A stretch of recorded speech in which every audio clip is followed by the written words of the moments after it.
الحمدللہ رب العالمین الصلاۃ والسلام علی رسولہ الامین وآلہ واصحابہ اجمعین والعاقبۃ للمتقین۔ محترم خواتین حضرات، السلام علیکم ورحمۃ اللہ وبرکاتہ۔ اعوذ باللہ من الشیطان الرجیم، بسم اللہ الرحمن الرحیم۔ لا اقسم بیوم القیامہ ولا اقسم بالنفس اللوامہ ایحسب الانسان ان لن نجمع عظامہ بلا قادرین علی ان نسوی بنانا بل یرید لیفجر امامہ یسأل ایان یوم القیامہ فاذا برق البصر وخسف القمر وجمع الشمس والقمر یقول الانسان یومئذ این المفر۔ صدق اللہ العظیم۔ سیرت نبی صلی اللہ علیہ وسلم کے ضمن میں ہم مکہ مکرمہ کے ابتدائی 3 سال، نبوت کے 3 سال کے آخری حصے میں ہیں۔ اس پورے 3 سالوں میں اللہ کے حکم سے، جو قرآن مجید میں موجود نہیں ہے، نبی کریم صلی اللہ علیہ وسلم نے خاموش تبلیغ کی۔ اس کا مطلب صرف اتنا تھا کہ بات ان لوگوں تک پہنچائی جائے جو سلیم الفطرت ہوں، صحیح الدماغ ہوں، غیر ضروری بے تکے قسم کے سوالات نہ کرتے ہوں۔ اگر کچھ سوالات بہت ضروری سمجھیں تو صرف معلومات کی غرض سے، یہ نہیں کہ امتحان لینے کی غرض سے یا نیچا دکھانے کی غرض سے، ایسے لوگوں تک بات پہنچائی جائے، یہ تھا بنیادی مقصد۔ اور اس کام میں حضرت ابوبکر صدیق رضی اللہ تعالی عنہ نے بہت بڑا کارنامہ انجام دیا، جیسا کہ اس سے پہلے بھی عرض کر چکے ہیں کہ آپ کے سامنے نبی کریم صلی اللہ علیہ وسلم کی خدمت میں پہلے ہفتے میں 6 عشرہ مبشرہ کے افراد کو پیش کر دیا۔ پھر اس کے علاوہ بھی تبلیغ کا سلسلہ چل رہا ہے، ایک ایک کر کے لوگ آتے جا رہے ہیں، اور یہ انفرادی دعوت ہے، ہر آدمی اپنے طور پر بات بڑھا رہا ہے۔ اعلان عام نہیں ہوا، اس لیے کہ ابھی اللہ کا حکم نہیں آیا۔ اب جب اللہ کا حکم آئے گا تو اسے ایک نتیجہ ہم خود اخذ کر سکتے ہیں کہ اس کا مطلب ہے کہ اللہ اب نبی کریم صلی اللہ علیہ وسلم کو اعلان عام تبلیغ کا حکم دے رہا ہے۔ تو اس کا لازمی نتیجہ یہ ہوا کہ ابتدائی 3 سالوں میں خاموش تبلیغ کا حکم تھا۔ مکہ کے پورے 13 سالہ دور میں آپ مسلسل غور کریں گے، ملاحظہ کریں گے کہ اللہ تعالیٰ نے قرآن مجید کے 3 اہم مضامین پر بڑی کھل کر بات کی ہے: توحید، رسالت، آخرت، اور ایک موضوع کو مختصراً چھیڑا ہے: شفاعت۔ اور اس کے علاوہ جو چیزیں بری ہیں معاشرے میں، جو عام انسان برا سمجھتا ہے، معروف برائیاں جانی پہچانی، ان کے بارے میں بات کی۔ چونکہ قیامت آئے گی اور لوگ بھلا بیٹھے تھے کہ حضرت اسماعیل علیہ السلام کے بعد سرزمین حجاز پر کوئی پیغمبر نہیں آیا تھا۔ قرآن کا بھی بیان ہے اس میں، مختلف مقامات پر، آنے والے سوروں میں ہم جس کا مطالعہ کریں گے۔ لہٰذا نبی کریم صلی اللہ علیہ وسلم تک کے اس کی رسالت تک یہ ایک بہت بڑا گیپ تھا، وقفہ تھا۔ اس لیے سرزمین حجاز کے لوگ آخرت کو بھلا بیٹھے تھے، بت پرستی میں اتنے مشغول ہو گئے تھے کہ انہوں نے خدا کا صرف تصور رکھا تھا کہ خدا ہے، لیکن اپنے عقائد گھڑ کر انہوں نے خدا کے اختیارات، اس کے حقوق مخلوقات میں تقسیم کر دیے تھے اپنی دانش میں، ان کے پاس کوئی دلیل نہیں تھی۔ لہٰذا اللہ تعالیٰ قیامت ہوگی، انسانوں کو دوبارہ زندہ کیا جائے گا، اس موضوع پر دوبارہ ایک ایسے نام کے ساتھ سورہ نازل فرما رہا ہے جس کا نام ہی قیامہ ہے۔ موجودہ قرآن میں یہ 75 نمبر پر ہے، 75 نمبر پر، اور ہم نے سیرت کی ترتیب کے لحاظ سے 23 نمبر پر لیا ہے، مکے کے 30 سال، نبوت کے 30 سال۔ آئیے دیکھیں، اس میں اللہ تعالیٰ قسم کھا رہا: لا اقسم بیوم القیامہ، نہیں میں قسم کھاتا ہوں قیامت کے دن کی۔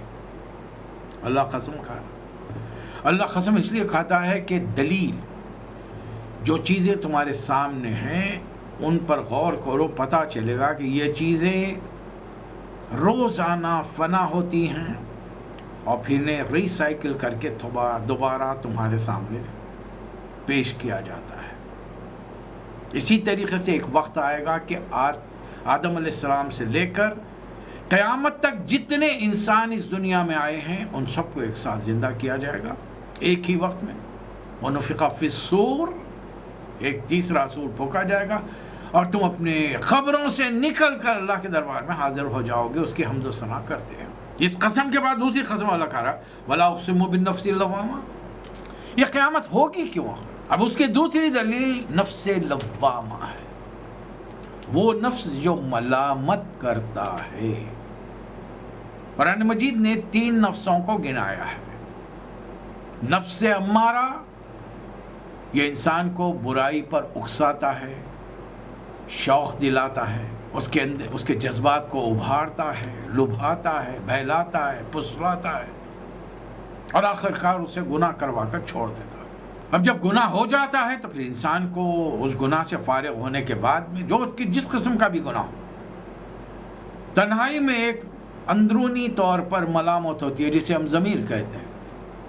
آج تک سائنسدانوں کو پتہ نہیں چلا یہ 6 سینس ہوتی کہاں ہے۔ یہ ہمارے حواس خمسہ جو ہے نا، یہ تو جگہ جگہ کا نام ہے، پتہ ہے، ہر کوئی جانتا ہے اس کے بارے میں۔ آنکھ دیکھتی ہے، کان سنتے ہیں، ناک سونگتی ہے، ہاتھ چھو کے دیکھتے ہیں، منہ سے بات چیت ہوتی ہے، زبان سے چکھ کر دیکھتے ہیں۔ یہ 5 ہیں، یہ 6 سینس جو ہر زبان میں پائی جاتی ہے۔ چھٹی حس یہ کہاں ہوتی ہے؟ کسی سائنسدان نے بتایا آپ کو؟ کسی بڑے اسپیشلسٹ کنسلٹنٹ نے وضاحت کی اس کی؟ یہ جسم کے اندر کس عضو میں، کس حصے میں پوشیدہ ہے کہ جب بندہ خوش ہوتا ہے تو کہتا ہے کہ میرا دل خوشی سے باغ باغ ہو، اور صدمہ ہو گیا تو کہتا ہے میرا دل غم سے بیٹھ گیا۔ اب کیا دل بھی اٹھتا بیٹھتا ہے، ایکسرسائز کرتا ہے، دل بھی گارڈن ہو جاتا ہے خوشی سے؟ یہ الفاظ کیا ہیں آخر؟ یعنی کوئی چیز تو ہے، اور اس کے لیے اللہ تعالیٰ نے سورہ شمس میں بتا دیا فَأَلْهَمَهَا فُجُورَهَا وَتَقْوَاهَا، ایک خاص تمیز ہم نے تمہارے اندر ودیت کی ہے، فطری طور پر تم میں وہ چیز پائی جاتی ہے۔ چیز اچھی ہوگی تو تمہارے منہ سے تعریف نکلے گی، بری ہوگی تو تم ملامت کرو گے، برا سمجھو گے۔ اب اس کی ایک ادنا سی مثال، کبھی کسی کو موقع ملے تو کسی جواری سے، ڈاکو سے، شرابی سے انٹرویو کر کے دیکھیں، اس سے پوچھے، شادی شدہ ہو، بچے والا ہو تو اس سے پوچھ کے دیکھیں۔ ڈاکو سے پوچھئے بھائی اپنے بچے کو کیا بناؤ گے، تو فوری کہے گا پولیس انسپیکٹر۔ ارے تم جس کی گولی کے نشانے پر ہر وقت رہتے ہو، جو پولیس ہمیشہ تمہیں کھوجتی اور تاڑتی رہتی ہے، ڈھونڈتی رہتی ہے، تم اپنے بچے کو وہ بناؤ گے اسے، اس لیے کہ وہ اپنے کام کے لیے جتنا بھی جسٹیفیکیشن دینا چاہے وہ دیتا رہے، لیکن اسے معلوم ہے کہ میں جو کر رہا ہوں اندرونی طور پر دل کا ایک گوشہ کہہ رہا ہے کہ یہ کام غلط ہے۔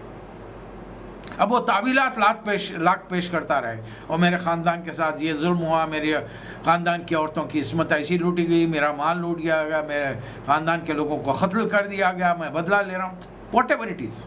لیکن اسے معلوم ہے کہ بھائی بدلہ جس سے لینا تھا اسی سے لینا تھا۔ ایک آدمی نے قتل کیا، اسی کو قتل کرنا تھا، تم نے تو اس کی جگہ پہ 50-60 مار دیے۔ ایک نے تمہارے گھر میں چوری کی تھی، تم نے تو 10,000 گھروں میں چوری کر دی۔ شراب، جوار، یہ تمام چیزیں، اس کے لیے دلیل کیا؟ دلیل کوئی نہیں ہے ان کے پاس۔ لیکن یہ لوگ، یہ تمام کام کرنے والے اپنے بچوں کو کبھی یہ کام کرنے نہیں دیں گے، ورنہ ہر شرابی کو چاہیے روز رات میں گھر میں شراب لائیں، بیوی بچوں کے ساتھ، ماں باپ بہن بھائی کے ساتھ بیٹھ کے پیے۔ اچھی چیز ہے تو بھائی شیئر کرنا چاہیے نا۔ جوا اچھی چیز ہے تو سب مل کے بیٹھے پورے ایکسپرٹ ہو جائیں سارے کے سارے، نہیں، انہیں معلوم ہے کہ یہ جو کام ہم کر رہے ہیں یہ غلط ہو رہا ہے۔ یہ نفس لوامہ ہے جو ملامت کرتا ہے۔ اللہ مثال دے رہا ہے، دنیا میں تمہارے سامنے بہت سارے اعمال ایسے ہو رہے ہیں، تم دیکھ رہے ہو، کچھ اچھے بھی ہو رہے ہیں، کچھ برے بھی ہو رہے ہیں۔ اب جب تمہاری نظروں کے سامنے کوئی کسی پر زیادتی ظلم کرتا ہے تو تم چاہتے ہو کہ اس مظلوم کو انصاف ملے، اس کا حق اسے واپس ملے۔ اگر وہ طاقت و صلاحیت تم میں ہوتی تو تم خود آگے بڑھتے، ظلم کرنے والے کو زبردستی سے اتنی طاقت سے روک دیتے، اپنے پاور سے، اپنے عہدے کے استعمال سے، اپنے اختیارات سے اس کو ایک طریقے سے پابند کیا جاتا۔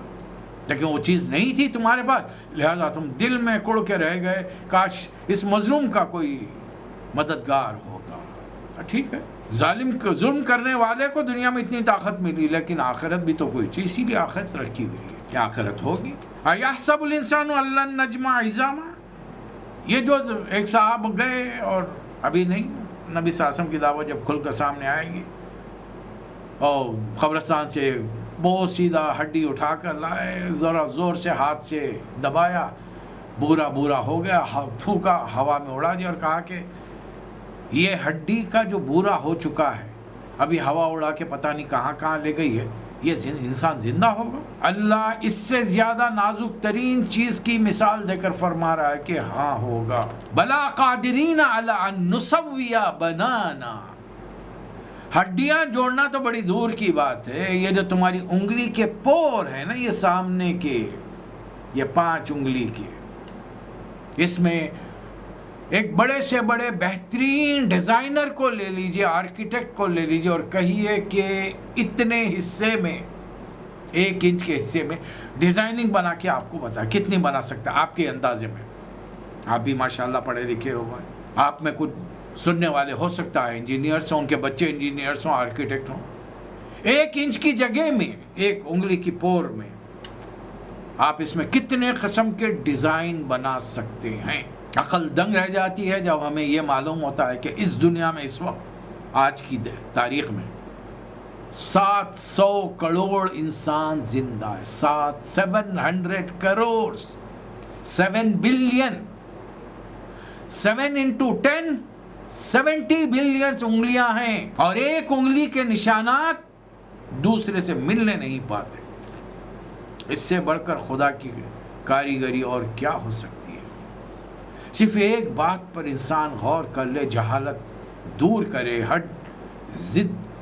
ہٹ دھرمی سے دور ہو کر کھلے ذہن سے سوچے، خود بخود اسے خدا کی ذات پر، اس کی کاریگری پر یقین آ جائے گا کہ اس کائنات کا خالق و مالک ایک ہی ہے. دیکھیے 1400 سال پہلے یہ فنگر پرنٹس کا کوئی تصور نہیں تھا. آج دنیا کے کسی کونے میں کوئی آدمی جرم کر لے، ایئرپورٹ پر پکڑا جائے گا فنگر پرنٹس کی وجہ سے. 1400 سال بعد حضور اکرم صلی اللہ علیہ وسلم کا لایا ہوا کلام اپنی شان دکھا رہا ہے، اور اس کے معجزات اور اس کی نئی نئی نوادرات آپ کے سامنے آتے رہیں گے آنے والے دور میں، آنے والے زمانے کے اندر. بس دل و دماغ کھلے ہونے چاہیے. اچھا ہے دل کے ساتھ رہے پاسبان عقل، لیکن کبھی کبھی اسے تنہا بھی چھوڑ دیں. ہر چیز کو عقل کے معیار پہ جانچنا ضروری نہیں ہے، کبھی کبھی دل کی بھی سن لینا چاہیے، ورنہ وہ تو پھر دماغ تو وہی ہے، 2 2 4 کا کیلکولیشن پیش کرے گا آپ کے سامنے. وہی ہوا سے خمسہ، جو چیز ہمارے گرفت میں آ گئی ہم اسے مانیں گے، جو نظر نہیں آئی اسے نہیں. اللہ نے اس کے لیے بھی 2 مثالیں دی. ہوا آپ کے اطراف میں ہے، آج تک کسی نے ہوا کو دیکھا نہیں، جس کے بغیر زندگی کا تصور نہیں ہو سکتا. اس کو تو مانتے ہو، ہوا کو تو مانتے ہو، خدا کو نہیں مانتے، اس ہوا کے چلانے والے کو نہیں مانتے، اس کے تخلیق کرنے والے کو نہیں مانتے. چلیے پانی ہے، کسی نے پانی کا رنگ بتایا آج تک؟ جس رنگ میں ملا دیجئے وہی رنگ میں ڈھل جائے گا. وہ 2 چیزیں تمہارے سامنے ہیں، ان کی حقیقت اور ماہیت کا تمہیں اندازہ ہی نہیں ہے، اور خدا کے بارے میں جاننے کے لیے تم حیران، پریشان، سرگرداں ہو. نہیں، خدا کے بارے میں صرف انبیاء بتائیں گے علیہ الصلاۃ والسلام. 1,24,000 آئے چلے گئے، اور جن کی رسالت قیامت تک چلے گی وہ ہمارے اور آپ کے نبی حضرت محمد مصطفیٰ صلی اللہ علیہ وسلم. یہ دنیا والوں کو بتانا ہے قیامت ہوگی. لیکن انسان کیوں نہیں ماننا چاہتا؟ اس لیے کہ بل یرید الانسان لیفجر امامہ، اپنے گناہوں کو، بدعمالیوں کو کرتا ہی رہے. لائف سٹائل ہم چینج کرنا نہیں چاہتے.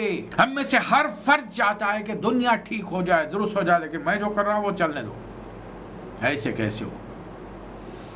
میں جب دنیا کی طرف انگلی کر کے کہتا ہوں کہ تم سدھر جاؤ، تو یہ 3 انگلیاں مجھ سے کہتی ہیں پہلے تم سدھرو. کوئی سخت دنیا میں امن سکون نہیں ہوگا. اور پھر اترا کر پوچھتا ہے یسأل ایانا یوم القیامہ، کب آئے گی بھئی یہ قیامت؟ تو اللہ فرما رہا فَإِذَا بَرِقَ الْبَصَرُ وَخَسَفَ الْقَمَرُ وَجُمِعَ الشَّمْسُ وَالْقَمَرُ يَقُولُ الْإِنسَانُ يَوْمَئِذٍ أَيْنَ الْمَفَرُ.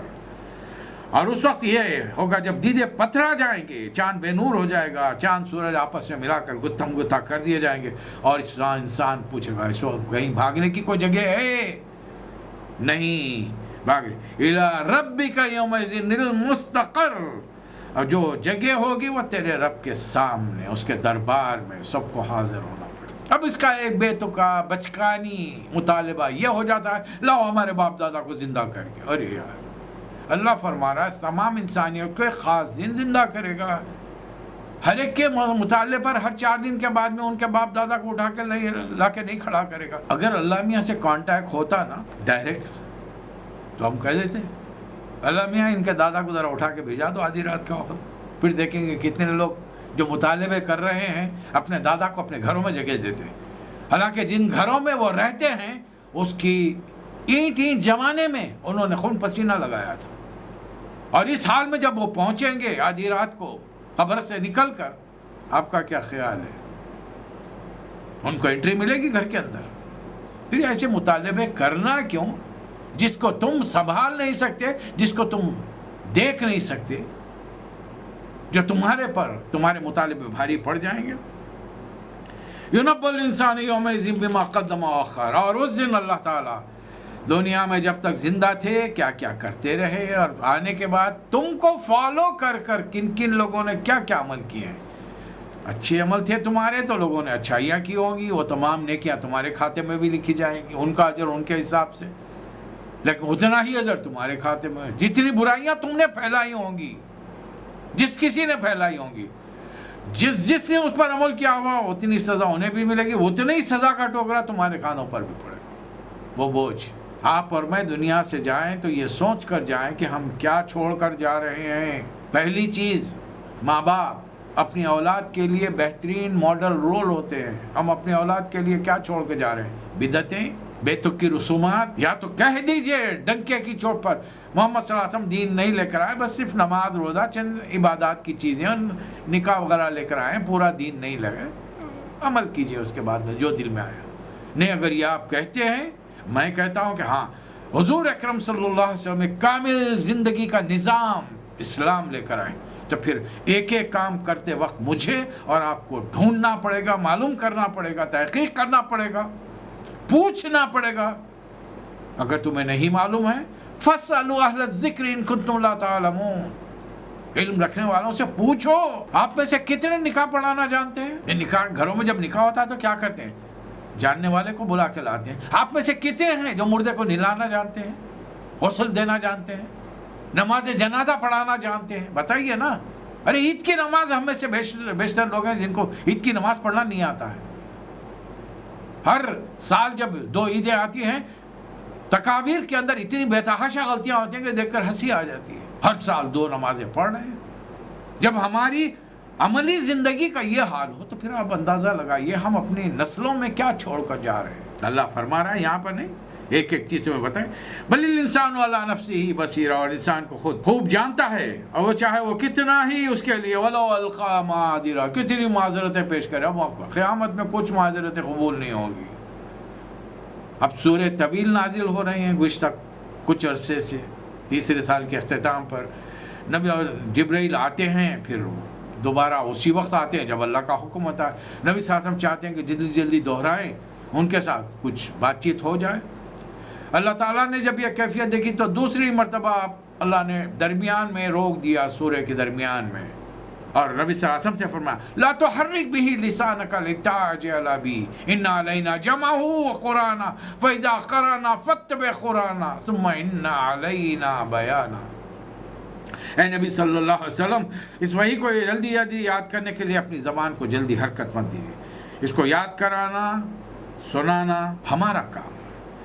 آپ کا کام غور سے سنتے رہنا ہے، اور جب سمجھ لیں تو اس کے پیچھے لگ جانا ہے. فَإِذَا قَرَأْنَا فَاتَّبِعْ قُرْآنَ. اس کے پیچھے لگ جائیے کہ میرا رب کیا چاہتا ہے. نبی صلی اللہ علیہ وسلم نے تو یہ کام کر کے بتا دیا، صحابہ کرام نے بتا دیا، تابعین، تابعین، صلحاء امت نے بتا دیا. اب یہ میری اور آپ کی ذمہ داری ہے، اللہ چاہتا کیا ہے. میں اور آپ قرآن کے پیچھے لگے ہیں. ہم چاہتے ہیں ہماری اولاد بڑی سے بڑی ڈگری لے لے، لیکن ان ڈگریوں میں قرآن کی تعلیمات، حدیث کی تعلیمات کا ایک لفظ نہیں پایا جاتا. انجینئرنگ، ڈاکٹرنگ، MBA، دنیا بھر کی جتنی تعلیمات کو لے لیجیے. ہمارے بچے یونیورسٹیوں میں، کالجز میں بڑی بڑی ڈگریاں لیں گے، وہاں پر اسلام کی تعلیمات آپ کو نہیں ملیں گی. کہاں ملیں گی پھر آپ کو؟ قرآن میں. اسی لیے تو رسول اللہ صلی اللہ علیہ وسلم نے فرمایا خیرکم من تعلم القرآن وعلمہ، تم میں بہترین وہ ہیں جو قرآن کو سیکھتے ہیں اور سکھاتے ہیں، پڑھتے ہیں پڑھاتے ہیں۔ کلا بل تحبون العاجلہ، درمیان میں رسول اللہ صلی اللہ علیہ وسلم کو تاکید کر دی گئی کہ قرآن کی تلاوت جب وہی اتر رہی ہو تو بڑے اطمینان سے سنتے رہی ہو، دہرانے میں جلد بازی مت کیجیے، جلدی مت کیجیے آپ۔ البتہ دنیا والا، ہاں یہاں سے موضوع پھر بدل رہا ہے، دنیا والے ہمیشہ جلدی چاہتے ہیں، ہر کام جلدی ہو جائے۔ وَتَذَرُونَ الْآخِرَةَ، کل کیا ہوگا؟ ہم کو اپنی دنیا کا کل کا تو بڑی فکر اور پریشانی لگی رہتی، کل میرے بعد کیا ہوگا، کل میں وطن واپس جاؤں گا تو کیا ہوگا، لیکن اپنے کل اسے کہ اچھی طریقے سے جانتے ہیں۔ ہمارے گھروں سے ہمارے پردادا چلے گئے، دادا چلے گئے، ابا بہت ساروں کے چلے گئے، ظاہر ہے اس کے بعد میرا بھی نمبر آئے گا، آپ کا بھی نمبر آئے گا، ہم کو جانا نہیں ہے۔ تو پھر ہم نے اپنی آخرت کے لیے کیا کیا؟ اور قیامت میں منظر عجیب و غریب ہے، وجوہ یومئذ ناظرہ الی ربہا ناظرہ، کچھ چہرے حشاش بشاش ہوں گے، تر و تازہ ہوں گے، اپنے رب کی طرف دیکھ رہے ہوں گے۔ رسول اللہ صلی اللہ علیہ وسلم نے فرمایا قیامت کے دن مومن اپنے اللہ کو، اپنے رب کو ایسے دیکھے گا جیسا 14ویں کے چاند کو دیکھتا ہے۔ کھلا آسمان ہو، 14ویں کا چاند ہو، بادل وغیرہ نہ ہو تو دیکھیے آپ کیا بہترین نظارہ ہوتا ہے۔ اور چاند کی روشنی آنکھوں کو بھلی دکھتی ہے، چپتی نہیں، جبکہ سورج کی روشنی چپتی ہے، تکلیف دیتی ہے، مسلسل دیکھنے سے پانی آ جائے گا آنکھوں میں، تکلیف ہوگی، جلن ہوگی۔ نبی صلی اللہ علیہ وسلم نے فرمایا اب کیسی بدقسمتی ہوگی کہ قیامت میں ہم مومن بھی شمار ہوں اور ہمارا رب ہمیں دیدار نہ دے۔ دوسرے چہرے وجوہ یومئذ باسرہ، کچھ چہرے اداس ہوں گے، چہرے فخر، رنگ کالا پڑ چکا ہوگا۔ تظن ان یفعل بها فاقرہ، انہیں اندازہ ہوگا ان کے ساتھ بڑا سخت برتاؤ ہونے والا ہے، کمر توڑ برتاؤ ہونے والا ہے، دنیا میں یہ وقت آنے والا ہے، سب پر آنے والا ہے۔ کلا اذا بلغت التراقی وقیل من راق وظن انہ الفراق، اور ہر انسان کو یہ آخری وقت پتہ چلتا ہے اب جانا ہے، چل چلاؤ۔ اب اس وقت سرانے ابا کھڑے ہیں، امی کھڑے ہیں، بیگم کھڑے ہیں، بچے کھڑے ہیں، خاندان رشتہ دار والے ہیں، عزیز اقارب ہیں، ڈاکٹروں کو، طبیبوں کو اپنے اپنی حیثیت کے مطابق بلا لیا گیا، لیکن سب لاچار کھڑے ہیں۔ اب کوئی اس جانے والی جان کو روک نہیں سکتا، اور جو لے جا رہے ہیں وہ نظر نہیں آتے۔ اسرائیل اپنی پوری ٹیم کے ساتھ آ کر اس انسان کی روح قبض کر کے لے جاتے ہیں، اور چند سیکنڈ بعد وہی ڈاکٹر جو کھڑا ہوا دوائیں تجویز کر رہا تھا، اسٹیتھوسکوپ سے دیکھ رہا تھا دل کی دھڑکنیں، نبض وغیرہ، وہ تھوڑی دیر کے بعد اعلان کرتا ہے نو مور، دوا کا وقت ختم ہو گیا، دعا کیجیے، بات ختم ہو گئی، یہ زندگی ہے ہماری۔ اللہ فرما رہا ہے اس کے بارے میں فلا صدق ولا صلی، آ گئی موت، چلا گیا۔ دنیا میں کچھ اچھے کام کرنا تھا، نیکی کی تصدیق کرنی تھی، صدقہ و خیرات کرنا تھا، لیکن جھٹلایا، منہ موڑا، اپنے گھر وار میں، اپنے اہل و عیال میں ایک مست زندگی گزارتا رہا۔ کیا سمجھ کے گزارتا؟ ایحسب الانسان ان یترک سدی، شتر بے مہار کی طرح اسے چھوڑ دیا گیا ہے، سید صاحب کے بوکڑ کی طرح چھوڑ دیا گیا اسے، کوئی حساب کتاب نہیں ہوگا اس کا۔ کیسا سمجھ لیا آخر یہ تم نے؟ اللہ تعالیٰ اس قسم کا بھی کوئی کام کرتا ہے بلا سبب بلا وجہ؟ اللہ کا ہر کام تو حکمت کے ساتھ۔ ایحسب الانسان ان یترک سدی، اب انسان کی تخلیق پر بات، الم یک نطفۃ من منی یمنی، گندے پانی کا ایک قطرے سے ہم نے تجھے پیدا کیا ہے، ثم کان علقۃ فخلق فسوی، پھر وہ گوشت کا لوتھڑا بنا، پھر اسی سے جسم، اور پھر انہی میں سے اللہ تعالیٰ نے فجعل منہ الزوجین الذکر والانثی، عورتوں اور مردوں کی ایک کھیپ دنیا کے اندر پھیلا دی اللہ۔ یہ کرنے والا خدا تمہارا رب، کائنات کا مالک، الیس ذلک بقادر علی ان یحیی الموتى، دوبارہ زندگی تمہیں نہیں دے سکتا؟ یہ وہ آیت ہے جس کا جواب مجھے اور آپ کو دینا ہے۔ یاد ہو، خود تلاوت کریں تو آخر میں کہیے بلا یقیناً، امام تلاوت کرے تو امام کو چاہیے کہ خود وہ تلاوت کے بعد ایک وقفہ ہلکا سا دے، خود آہستہ سے کہے، اور کے پیچھے مقتدی بھی اس کا جواب دے سکے۔ مکہ کے 3 سالوں کے اختتام پر آخری سورہ میں نے وہ لیا ہے جس کے بارے میں حضور اکرم صلی اللہ علیہ وسلم کا ارشاد ہے کہ قیامت کو اگر تم دیکھنا چاہتے ہو تو 3 سورہ پڑھ لو.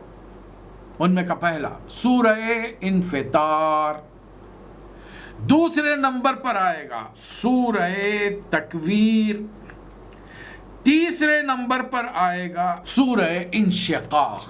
3 سورے، اصل پورے سورے نہیں بلکہ ان سوروں کی ابتدائی آیات میں اللہ تعالیٰ نے وہ منظر پیش کیا گیا ہے جو باوجود یہ کہ لاکھ گنہگار ہوں، میں اور آپ، اللہ تعالیٰ ہم کو یہ منظر نہیں دکھائے گا کہ ہمارا گنہگاری کے باوجود ہمارا ایک کمزور سا ایمان قیامت پر ہے کہ ہاں مرنے کے بعد دوبارہ زندہ ہونا ہوگا.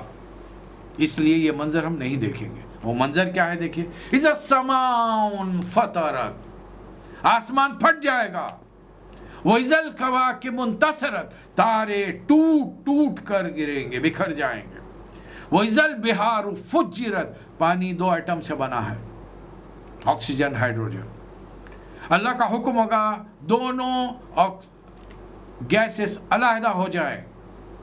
جیسی ہائیڈروجن سے آکسیجن الگ ہوگی، سمندروں میں آگ ہی آگ نظر آئے گی، ہائیڈروجن آگ ہوتی ہے. وَإِذَا الْقُبُورُ بُعْثِرَتْ، زمین کے ایک ایک حصے سے انسان کے ذرات سیکنڈز میں جمع ہو جائیں گے، اور فرشتے جو روحیں نکال کے لے جاتے ہیں ان جسموں سے روحوں کو جوڑ دیں گے، اور سارے کے سارے علمت نفس ما قدمت وأخرت، ہر انسان کو پتہ چل جائے گا.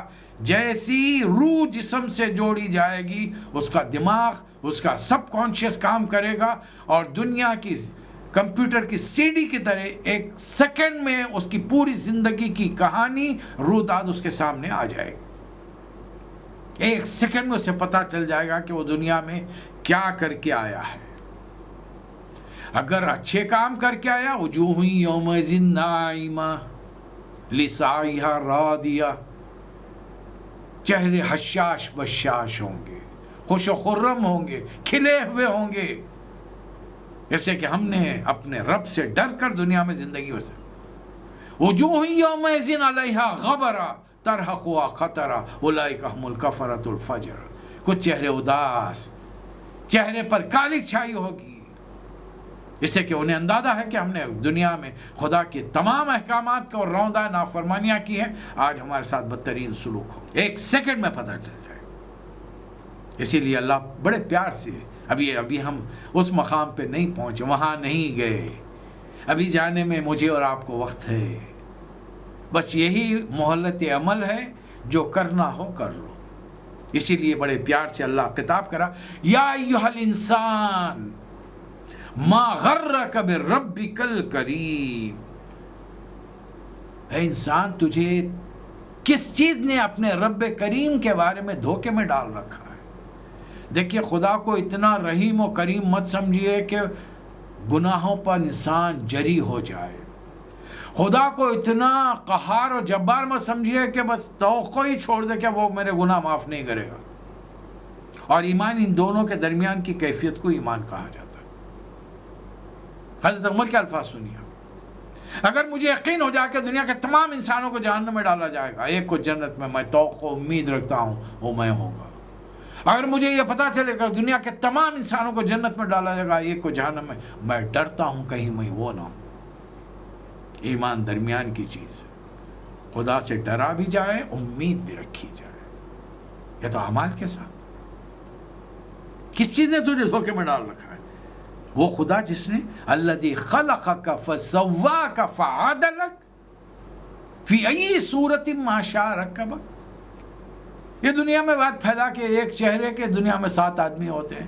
فلموں میں، ڈائلاگوں میں، ناولس اور کتابوں میں تو یہ سب باتیں اچھی لکھتی ہیں. اس کا یہ کہنے کا مطلب ہم یہ بتانا چاہ رہے ہیں کہ اللہ تعالیٰ کے پاس ڈیزائننگ کے لیے کوئی چیز نہیں ہے.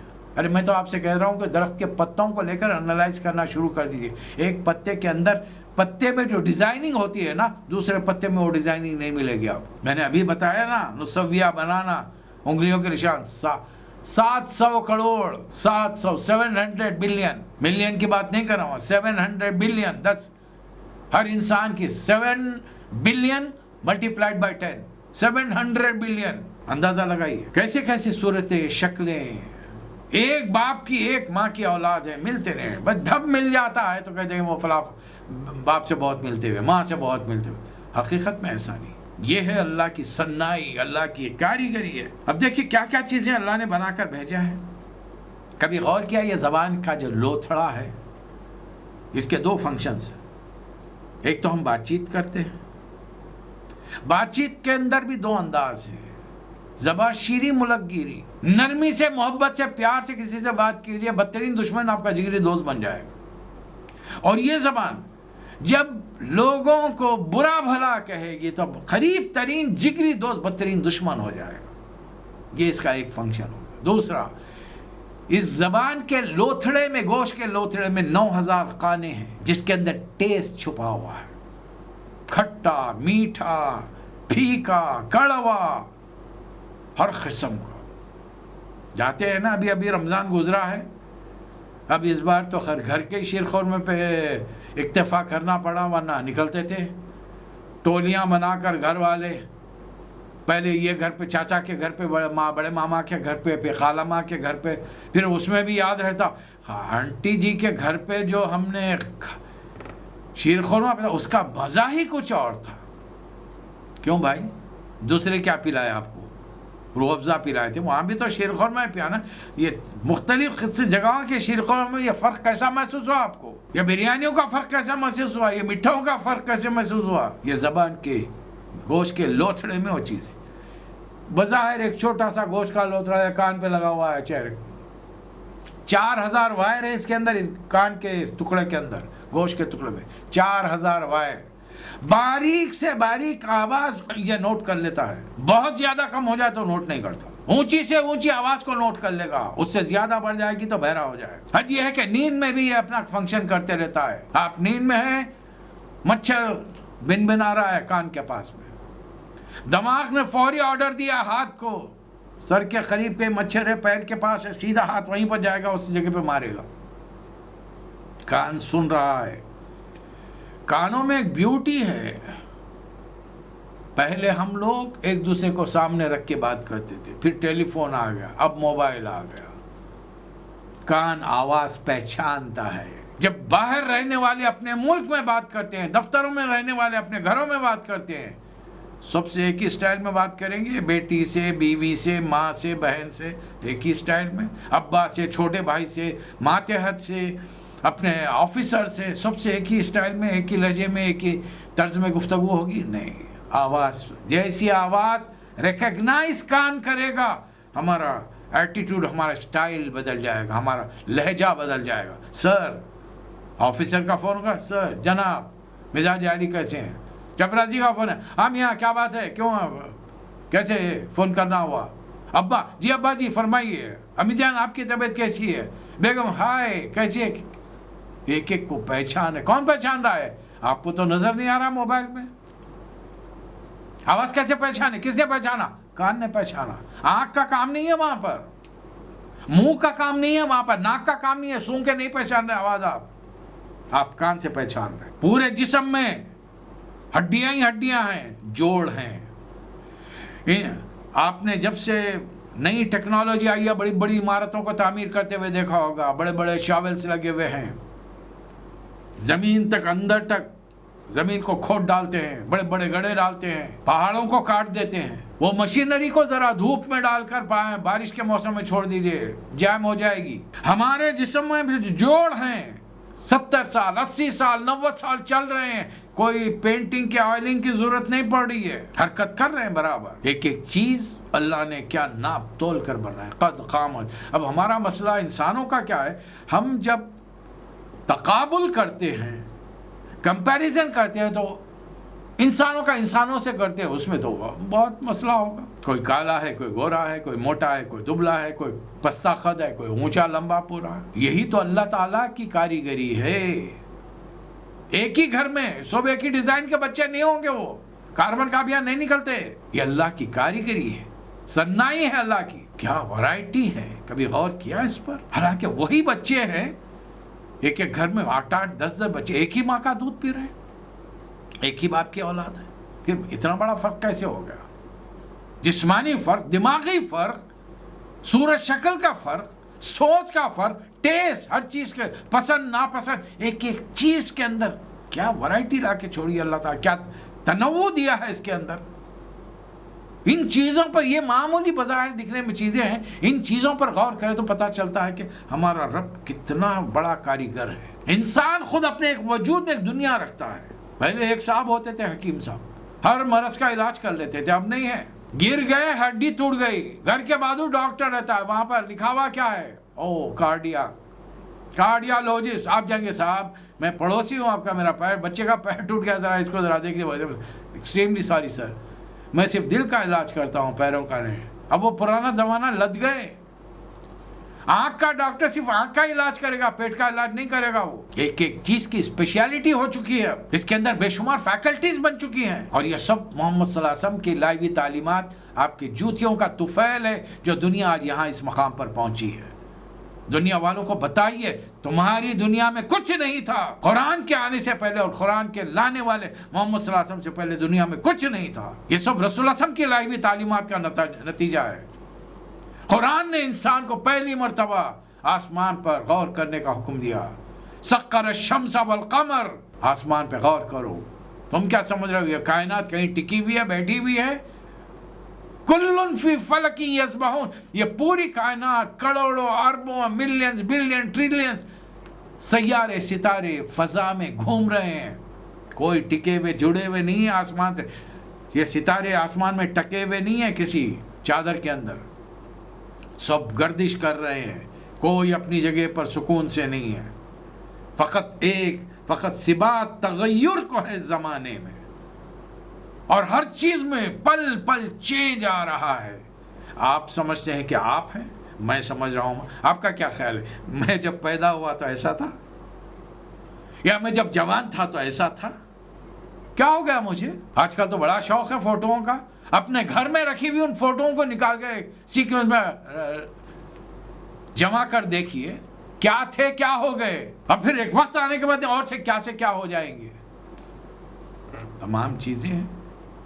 اگر ان داخلی شہادات کے باوجود رب ذوالجلال کی ایک ذات پر ایمان نہیں آیا تو پھر دنیا میں تم نے سمجھا کیا؟ تم کو کائنات کی سب سے بڑی حقیقت سمجھ میں نہیں آ رہی کہ تمہارا کوئی خالق ہے، تمہارا کوئی مالک ہے، اور تم جھٹلا کلا بل تکذبون بالدین، اور تم دین کو جھٹلا رہے ہو. دین دو معنوں میں، اس سے پہلے بھی میں عرض کر چکا ہوں. قیامت، مالک یوم الدین، زندگی گزارنے کا نام ان الدین عند اللہ الاسلام. تم دونوں کو جھٹلا رہے ہو. قیامت نہیں ہوگی، سمجھ رہے ہو. اور محمد صلی اللہ علیہ وسلم کوئی نظام زندگی سسٹم. میں مسلمانوں سے بات کر رہا ہوں، اپنے سے آپ سے بات کر رہا ہوں، اپنے اہل و عیال آپ کے اہل و عیال سے بات کر رہا ہوں. محمد صلی اللہ علیہ وسلم دین لے کر آئے ہیں. دونوں دین دونوں اعتبار سے. قیامت کا دن ہوگا، تمام انسانیت کو زندہ کیا جائے گا. محمد صلی اللہ علیہ وسلم زندگی کا نظام سسٹم لے کر آئے. ان الدین عند اللہ الاسلام، اور وہ اسلام اللہ تعالیٰ نے رسول اللہ علیہ وسلم کی حیات مبارکہ میں پورا کر دیا. الیوم اکملت لکم دینکم، اسلام کی پوری تعلیمات آپ پر مکمل کر دی. زندگی میں انسان پیدا ہوگا، پیدائش سے لے کر مرنے تک ایک انسان زندگی میں جو کام کرے گا وہ تمام ہم نے اس کا رولز ریگولیشن فریم کر کے آپ کو دے دیا. اور ہمارے نبی صلی اللہ علیہ وسلم نے قولاً و عملاً دنیا والوں کے سامنے بہترین نمونہ پیش کر دیا. اگر اس کو ابھی بھی یہ بات سمجھ میں نہیں آئی تو ایک بات کان کھول کر سمجھ لو، وَإِنَّ عَلَيْكُمْ لَحَافِظِينَ، تمہاری زندگی کا ریکارڈ کرنے والے دو فرشتے تمہارے کاندھوں پر بیٹھے ہوئے مسلط ہیں. عصر میں آتے ہیں تو فجر میں جاتے ہیں دو فرشتے، پھر وہ جو آتے ہیں رپورٹ لے کر تو ان کی جگہ دوسرے دو آتے ہیں. یہ فجر سے عصر تک رہتے ہیں. 24 گھنٹے کی رپورٹ اللہ کے پاس جا رہی ہے. اگر ہم اپنے ساتھیوں سے کہیں بھائی ذرا نمازوں کی رپورٹ دیا کرو تاکہ ہم ایک گروپ کی شکل میں کام کریں. ہمارا ایک ذمہ دار ہے، جو ہر ذمہ دار کسی بھی جگہ کا، اسکول جائیں، مدرسہ جائیں، کالج جائیں، وہاں پر ذمہ دار ہوتے ہیں. ڈانٹتے ہیں نہ پڑھنے پر، صحیح طور پہ ہوم ورک نہ کرنے پر. تو کوئی کہا تو لوگ کہتے ہیں نہیں صاحب یہ تو ہمارا ذاتی معاملہ ہے. کہاں ذاتی معاملہ ہے آپ کا؟ یہ معاملہ تو ڈیلی آپ کا اللہ کے سامنے پیش کیا جا رہا. اللہ فوری سزا دیتا تو اس کے بعد میں اور آپ 5 وقت نماز کے پابند ہو جاتے تھے. اللہ ڈھیل دے رہا ہے تو ہم سمجھے کہ کوئی دیکھنے والا نہیں ہے. ان علیکم لحافظین کرامن کاتبین یعلمون ما تفعلون، وہ پورا ریکارڈ کر رہے ہیں ایک ایک زندگی. اور قیامت میں وَنُخْرِجُ لَهُ يَوْمَ الْقِيَامَةِ كِتَابًا يَلْقَاهُ مَنشُورًا، تمہاری زندگی کا پورا نامہ اعمال کتاب کی شکل میں گلے میں لٹکا دیا جائے گا اور فرمایا جائے گا اقرا کتابک کفا بنفسک اليوم علیک حفیظا. اب اپنا نامہ اعمال خود پڑھو، اپنی اکاؤنٹیبلٹی کے لیے تم خود کافی ہو. اور انسان حیران رہ جائے گا، مالی حاضل کتاب، یہ کیسی کتاب ہے؟ لا یغادر صغیرۃ ولا کبیرۃ الا احصاها. میری چھوٹی سے چھوٹی نیکی اور چھوٹی سے چھوٹی برائی غلطی، میری بڑی سے بڑی نیکی بڑی سے بڑی برائی اس کے اندر درج ہے. یہ کیسی کتاب ہے؟ اب اس دن یہ سب سوچنے کا اور فکر کرنے کا وقت نہیں ہوگا، اس لیے کہ اللہ فیصلے کے لیے عرش پر بیٹھا ہوگا. ایک جانب جہنم، ایک جانب جنت ہوگی. اب اس دن بندہ یا تو وہاں جائے گا یا وہاں جائے گا. اب ہم کہاں جانا چاہتے ہیں؟ اللہ سمجھا رہا ہے ان الابرار لفی نعیم. اچھے کام کرو گے کہاں جاؤ گے؟ نعمتوں میں. جو نیک لوگ ہوں گے نعمتوں ہوں گے. وَإِنَّ الْفُجَّارَ لَفِي جَحِيمٍ. اللہ کے نافرمانیاں کرنے والے، یہاں کافر نہیں کہا گیا، مشرک نہیں کہا گیا. اللہ کا حکم فجر مانے توڑنا، پاڑنا. اللہ کے حکم کو توڑنے والے، نافرمانیاں کرنے والے کہاں جائیں؟ اسلامی حکومت کے ایک بادشاہ نے ولی اللہ کو بار بار پریشر کیا، میرے پاس آئیے میرے پاس آئیے. بہرحال ایک بار اتنا مجبور کیا کہ وہ بزرگ پہنچ گئے تو سوال کیا، حضرت آپ میرے پاس آتے نہیں؟ تو بزرگ نے کہا کہ بھائی مجھے آپ سے کوئی ضرورت ہی نہیں پڑتی، تو آپ یہاں بیٹھے ہیں لوگوں کی خدمت کرنے کے لیے، جبکہ مجھے کوئی کام نہیں ہے تو میں آؤں گا تو آپ کا وقت خراب کروں گا، جبکہ اتنی دیر میں آپ دوسرے کی حاجتیں ضرورتیں پوری کر سکتے ہیں. اچھا میرے بارے میں آپ کا کیا خیال ہے کہ میں کیسی حکومت کر رہا ہوں؟ تو بزرگ نے فرمایا حضرت مجھ سے کیا پوچھ رہے ہو، قرآن سے پوچھو نا. بادشاہ حیران ہو گیا، قرآن سے پوچھو، قرآن میں میرا ذکر ہے؟ فرمایا کہ ہاں تمہارا ذکر ہے. ان الابرار لفی نعیم و ان الفجار لفی جحیم. تم 24 گھنٹے نہ بیوی کے ساتھ ہو، نہ ماں کے، نہ باپ کے، نہ دوست کے، نہ وزیروں کے. چند گھنٹے تم مختلف لوگوں کے ساتھ ہو. کچھ وقت تمہارا تنہائی کا ہوتا ہے. تم کیا کر رہے ہو 24 گھنٹے؟ اس کا ریکارڈ کس کے پاس ہے؟ یا تو تمہارے پاس ہے یا تمہارے رب کے پاس ہے. اب تم اپنا فیصلہ کر لو کہ تمہارا شمار جنتیوں میں یا دوزخیوں میں. بادشاہ رو پڑا، واقعی قرآن میں میرا ذکر ہے، میرے اعمال اچھے ہوں گے 24 گھنٹے کے، میرا شمار جنتیوں میں ہوگا. میرے اعمال جہاں بھی برے ہوں گے میرا شمار دوزخیوں میں ہوگا. وَمَا هُمْ عَنْهَا بِغَائِبٍ. ہم کہیں غائب تو نہیں تھے، ہم بھی ہیں، دیکھ رہے ہیں. ہماری کائنات میں ایک ایک چیز تمہاری ویڈیو آڈیو ریکارڈنگ کر رہے ہیں، ہمارے فرشتے ریکارڈنگ کر رہے ہیں. یہ تمام چیزیں قیامت میں ہوں گی. وَمَا أَدْرَاكَ مَا يَوْمُ الدِّينِ. اور کیا جانتے ہو قیامت کا دن کیا ہے؟ اور تم کیا جانتے ہو قیامت کا دن کیا ہے؟ یوم لا تملک نفس لنفس شیئا والامر یومئذ للہ. اس دن کسی شخص کے بس میں کچھ کرنے کا نہیں ہوگا. یہ جو مولوی صاحبوں نے آپ کو پٹیاں پڑھائی ہیں یہ دماغ سے نکال دیجئے. فلاں صاحب بخشوا دیں گے، وہ بزرگ بخشوا دیں گے، ان کے نام کا کنڈے کیجئے، ان کے نام کی فاتحہ دلائیے، 6 مہینے کی نیاز کیجئے، 1 من کا کھانا پکائیے. یہ تمام باتیں چھوڑ دیجئے. اگر ایسا ہوتا تو مستند حدیث کی کتابوں میں یہ چیزیں ہمیں مل جاتی. ہم کو حدیثوں سے دور کرنے کے لیے یہ قصے گھڑے گئے ہیں.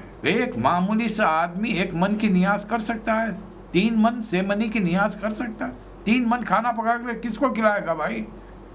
ضروری ہے اس کی بستی کے اندر سارے مسلمان رہتے ہو، غیر مسلم بھی ہو، غیر مسلم کو نہیں دے گا یہ کھانے کے لیے. اور ایک بار یہ دعوت کرے گا تو یہ یقین کر لے کے بیٹھ جائے گا میں جنتی ہو گیا، عمل چھوڑ دے گا. وہ زندگی بھر اسمگلنگ کرے گا، چوری کرے گا، ڈاکے ڈالے گا، رشوت لے گا، سود خوری کرے گا، لوگوں کا حق مار کے کھائے گا، پھر بھی یہ سمجھتا رہے گا میں جنتی ہوں.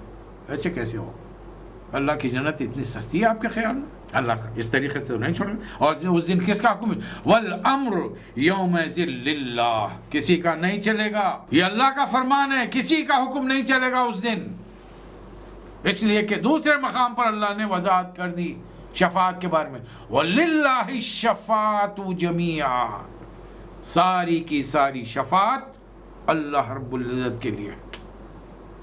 ہاں جو جس کے لیے چاہے گا، جس کو سفارش کرنے کا، شفاعت کرنے کا موقع دے گا وہی اس کے لیے کر سکتا. الا من اذن له الرحمن وقال صوابا.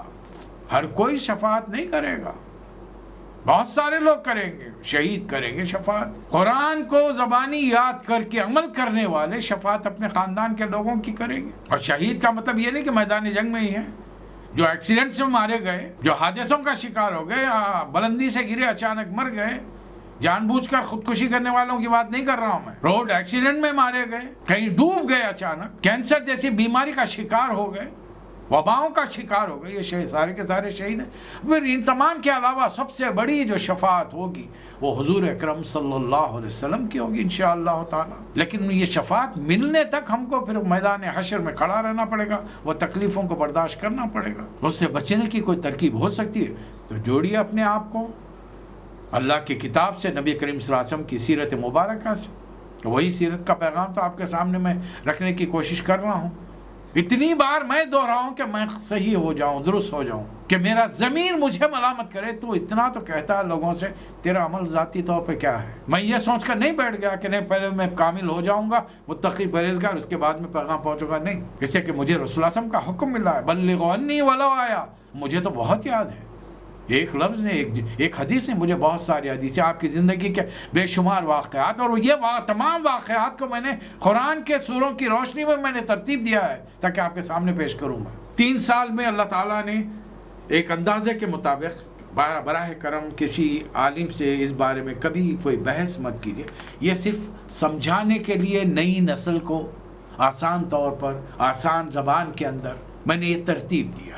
اس سے بحث نہیں، تکرار نہیں، میرا مقصد یہ نہیں ہے کہ وہ جو تفاسیر میں لکھا ہوا وہ چیزیں غلط ہیں، ایک سمجھانے کی ایک طالب علمانہ کوشش ہے کہ قرآن کو جوڑ دیا جائے سیرت کے ساتھ، تاکہ دلوں میں ایک امنگ، آرزو، تمنا، خواہش پیدا ہو جائے کہ قرآن میں جگہ جگہ میرے نبی کے واقعات ہیں، میں ان جیسا بننے کی کوشش کروں۔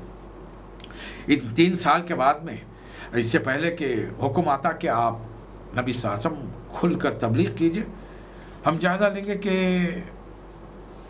کتنے لوگ ایمان لائے۔ آپ کو جان کر تعجب ہوگا کہ تقریباً 120 سے لے کر 130 افراد ایمان لائے 3 سال کی تبلیغ میں، خاموش تبلیغ۔ اچھا، ان آخری زمانے میں چونکہ تعداد بڑھ گئی تھی، نبی صلی اللہ علیہ وسلم کے حکم سے صحابہ اکرام مینا کے وادی میں جمع ہو جاتے ہیں، رات کا وقت 8-9 بجے کے بعد کھانا آنا کھاتے ہیں، جب لوگ ادھر ادھر گھومنے پھرنے یا چوپالوں میں بیٹھ کے قصے کہانیوں میں رہتے، صحابہ اکرام آہستہ آہستہ نکلتے ہوئے مینا پہنچ جاتے، وہاں پر نمازیں ہوتی، آدھی رات، پون رات، کم۔ ایک دن ایسا ہوا کہ مشرکین کی ٹولی ادھر سے آ رہی ہے اور انہوں نے صحابہ اکرام کو نماز پڑھتے ہوئے دیکھ رہا، اب انہوں نے برا بھلا کہنا شروع کیا، یہ کیا شروع کر دیا تم نے، یہاں پر کیا ہو رہا ہے، یہاں پر یہ کیسا عبادت کا طریقہ ہے، کھڑے رہ جاتے ہو، رکوع کرتے ہو، سجدہ کرتے ہو، زمینوں کو اپنے زمین پر پیشانیوں کو، ناک کو لگا دیتے ہو، اور برا بھلا کہنے لگے۔ تو حضرت سعد بن ابی وقاص رضی اللہ تعالیٰ عنہ نے ایک بڑی اونٹ کی ہڈی پڑی ہوئی تھی وہاں پر، مردہ اونٹ کی، اٹھا کر کھینچ کر مارا تو وہ بیچارے کا سر پھوٹ گیا۔ لیکن اس واقعے کے فوری بعد حضور اکرم صلی اللہ علیہ وسلم نے حضرت ارقم بن ابی ارقم کے مکان پر، جو کافی وسیع اور کشادہ تھا اور صفا پہاڑی کے قریب واقع تھا، اس کو اپنا مرکز بنا لیا۔ سینٹر ہونا چاہیے سکھانے کے لیے، ہے نا؟ ہمارے اطراف میں مدرسے کیا بنے ہوئے ہیں، اسکولز کیا بنے ہوئے ہیں، کالجز کیوں ہیں؟ کیا اسکول کا بچہ کالج میں جا کے بیٹھ جا سکتا ہے؟ نہیں، اسے معلوم ہے، وہ نشانی ہونی چاہیے نا میرے پڑھنے کا، یہی پرائمری اسکول میں KG میں ہوں تو میں یہاں پر جاؤں گا، 1st 2nd میں ہوں تو میں انہی کلاسز میں جاؤں گا، یہ میرا اسکول بدل گیا، میں مڈل اسکول میں آ گیا، میں ہائی اسکول میں آ گیا، اب میں کالج میں ہوں، وہ پرانی عمارت میں نہیں جائے گا، وہ ایک مرکز چاہیے، مرکز بن گیا۔ اب یہاں پر سارے جمع ہوتے ہیں، نبی صلی اللہ علیہ وسلم پر جو کلام نازل ہوتا ہے آپ اسے سناتے ہیں، وضاحت فرماتے ہیں۔ راتوں کی عبادت چل رہی ہے، اب راتوں میں کتنی عبادت ہے، قم اللیل الا قلیلا نصفہ او انقص منہ قلیلا او زد علیہ ورتل القرآن ترتیلا، چل رہا ہے۔ اب جو لوگ بڑے بڑے ایمان لائے ہیں، ان میں بنو ہاشم میں سے حضرت جعفر بن ابی طالب، حضرت علی کے بڑے بھائی، حضرت علی بھی لا چکے ہیں ایمان، اور ان کی بیوی حضرت اسماء بنت امیس، رسول اللہ کی پھوپھی حضرت صفیہ بنت عبد المطلب، یہ حضرت زبیر کی والدہ ہیں رضی اللہ تعالیٰ عنہ، عروہ بنت عبد المطلب، یہ نبی صلی اللہ علیہ وسلم کی دوسری پھوپھی ہیں۔ بنی عبد المطلب میں سے عبیدہ بن حارث بن مطلب، ابو حذیفہ بن عتبہ بن ربیعہ، ان کی بیوی سہلہ بنت سہیل بن عمر بنو امیہ میں سے ایک ہی فرد ایمان لائے ہیں، حضرت عثمان بن عفان، ان کی والدہ بھی ایمان لائی ہیں، عروہ بنت قریظ، خالد بن سعید ایمان لائے ہیں، ان کی بیوی امیمہ، ام حبیبہ، حضرت ابو سفیان ایمان نہیں لائے ہیں، پورے 21 سال بعد ایمان لاتے ہیں، لیکن حضرت ان کی بیٹی حضرت ام حبیبہ ایمان لائی ہیں اور ام المومنین بننے کا انہیں شرف حاصل ہوا۔ اس طریقے سے بے شمار لوگ ہیں۔ بنو تیم میں سے اسماء بنت ابو بکر، حضرت ابو بکر کی بڑی بیٹی، اور پھر ان کی بیوی ام رومان، یہ حضرت عائشہ اور حضرت عبد الرحمن بن ابو بکر کی والدہ ہیں۔ تو طلحہ بن عبید اللہ، یہ بھی عشر مبشرہ میں شامل ہوئے۔ صہیب رومی، بنی تیم کے جو حلفاء ہیں ان میں صہیب بن سنان رومی ہیں۔ بنی اسد بن عبد العزیٰ میں زبیر بن عوام ہے، خالد بن حزام ہے، حکیم بن حزام کے بھائی ہیں، حضرت خدیجہ کے بھتیجے۔ اس طریقے سے ایک بڑی تعداد ہے جو تقریباً 120 سے لے کر 130 افراد پر مشتمل ہے۔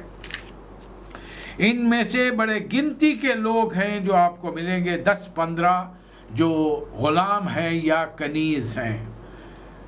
بس یہ مت سمجھیے سارے کے سارے لوگ، بقایا یہ 130 بھی اگر ہیں تو 10-12 غلام اور کنیز ہیں، بقایا 115 سے 120 تک بہترین گھرانوں کے نوجوان نسل ہے۔ ایجز ان بٹوین 20 to 30، پوری نوجوان نسل نبی کریم صلی اللہ علیہ وسلم کو ملی ہے۔ میرے سننے والوں میں ایک بڑی تعداد نوجوانوں کی ہے۔ میں آپ سے ادباً گزارش کرتا ہوں، درخواست کرتا ہوں، اپنے آپ کو اتنا حقیر و معمولی مت سمجھیے۔ آپ کو دنیا میں سب سے بڑا اعزاز یہ ہے کہ آپ اللہ کے بندے انسان ہیں، اللہ کے بندے ہیں، محمد صلی اللہ علیہ وسلم کے امتی ہیں۔ اس سے بڑھ کر آپ کو کوئی شرف دنیا میں نہ مل سکتا تھا نہ ملے گا۔ بس اپنی چھپی ہوئی صلاحیتوں کو ٹٹولیے، ڈھونڈیے، اس کے مطابق اسلام پر عمل کرنا شروع کیجئے۔ اللہ تعالیٰ مجھے اور آپ کو توفیق عطا فرمائے۔ وآخر الدعوانا ان الحمد للہ رب العالمین۔ میں اپنے نبی کے کوچے میں